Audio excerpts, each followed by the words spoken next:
I never imagined my past life as a Navy Special Operations member would collide with a quiet suburban afternoon. But everything changed the moment 3 men pretending to be police stepped onto my property, and one of them made a mistake he would pay for immediately. He struck my wife. Before we begin, comment where you're watching from. I want to see how far this story reaches. It all started just after noon. My wife, Emily, stepped outside to water her roses. That's when she noticed a black SUV crawling down the street, circling the cul-de-sac twice before parking directly across from our driveway. 3 men got out, each wearing dark tactical vests with shiny police patches that looked like they came straight off Amazon. From a distance, they looked official, but Emily spotted the red flags instantly. Their belts were cheap nylon, their holsters were empty, and not a single one carried a radio. Any real officer, even a rookie, never works without communication gear. The tallest man walked toward our lawn with a fake sense of authority. HOA inspection! He barked, flashing a badge that looked like a cereal box prize. Emily raised an eyebrow. Since when does the HOA send cops for garden checks? The second guy smirked. Lady, we are the enforcement around here. Emily stood her ground, telling them they had no right to enter private property without proper identification.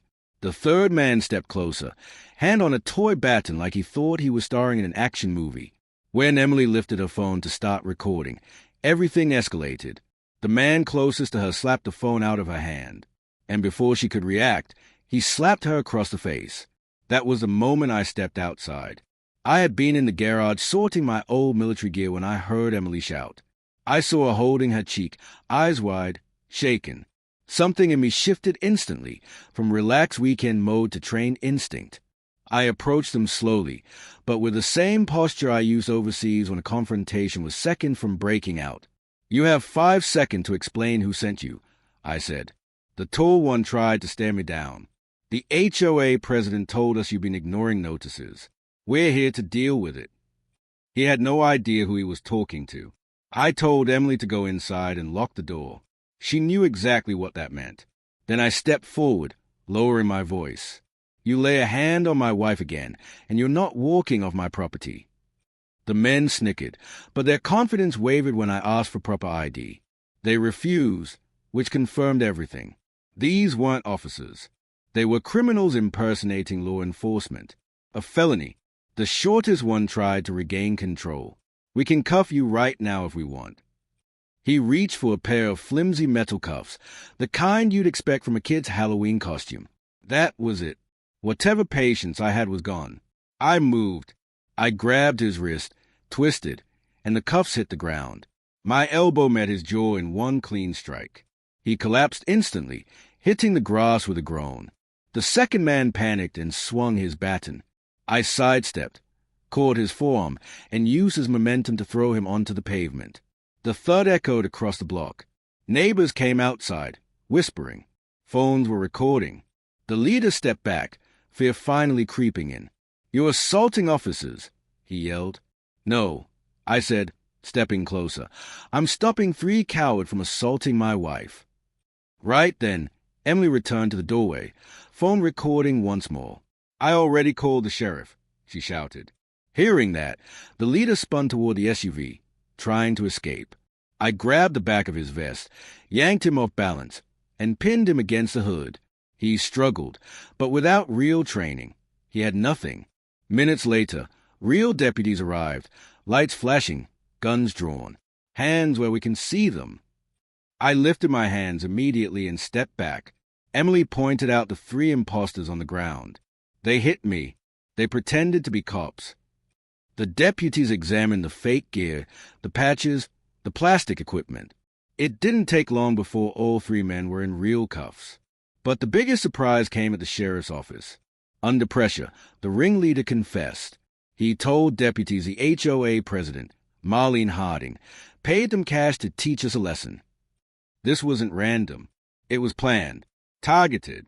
The deputies asked me if I wanted to press charges. There was no hesitation. Absolutely. But Marlene wasn't done. She tried flipping the narrative by filing a lawsuit against me for excessive force and damaging HOA property values.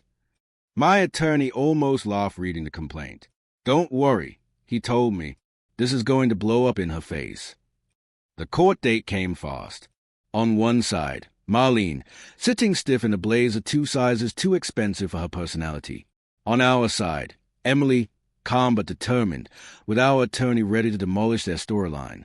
The judge allowed the HOA's lawyer to speak first, and their argument evaporated as soon as Emily's video played. Crystal clear footage. The slap, the trespassing, the fake badges, the assault. Every second was recorded. The judge leaned back, unamused. These men impersonated officers and assaulted a resident. Mrs. Harding, you hired them. Your lawsuit is dismissed, and you will be sanctioned for abuse of the judicial system. Our attorney stood. Your Honor, we are filing a counterclaim for conspiracy, emotional distress, and targeted harassment. Marlene's face drained of color. By the time the gavel fell, she was personally liable for damages. Her reputation? Destroyed. Her influence? Gone. And the 3 imposters? Held without bail. Multiple felony charges. As Emily and I walked out, the sheriff shook my hand. You handled it better than most would have, he said. You protected your home. I wrapped my arm around Emily. She smiled, finally relieved. Marlene tried ruling the neighborhood with fear. She thought intimidation would control us. Instead, she lost everything. I hope you like MY's story. For more interesting stories, please don't forget to subscribe, like, and share.